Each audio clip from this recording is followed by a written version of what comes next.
بسم اللہ الرحمن الرحیم۔ السلام علیکم ورحمۃ اللہ وبرکاتہ۔ حضرت ابو سعید خدری رضی اللہ عنہ نے بیان کیا کہ ہم نبی کریم صلی اللہ علیہ وسلم کے زمانہ میں عید الفطر کے دن کھانے کے غلہ سے 1 صاع نکالتے تھے۔ ابو سعید رضی اللہ عنہ نے بیان کیا کہ ہمارا کھانا ان دنوں جو، زیب، پنیر اور کھجور تھا۔ نیچے والا موجود ہے۔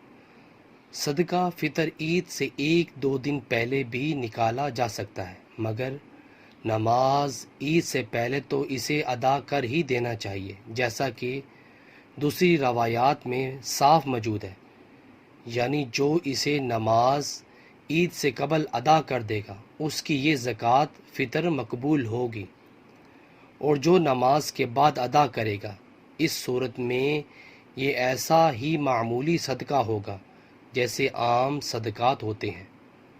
ویورز، ہمیں بھی چاہیے کہ ہم زکوٰۃ فطرات عید الفطر سے پہلے ہی ادا کر دینا چاہیے۔ اللہ تعالیٰ سے دعا ہے کہ اللہ تعالیٰ ہمیں بھی اس حدیث پر عمل کرنے کی توفیق عطا فرمائے۔ ویڈیو کو شیئر کریں۔ جزاک اللہ۔ السلام علیکم ورحمۃ اللہ وبرکاتہ۔